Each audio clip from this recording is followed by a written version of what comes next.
जर आज कोणी तुमच्याबद्दल वाईट बोलत असेल तर शांत राहा, कारण स्वामी समर्थ सांगतात, वाईट बोलणाऱ्यांना उत्तर देण्याची गरज नसते, उत्तर तुमचं कर्म देतं.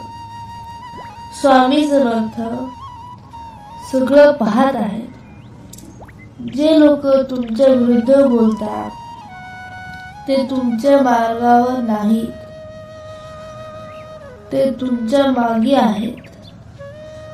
तुम्ही पुढे चालत राहा.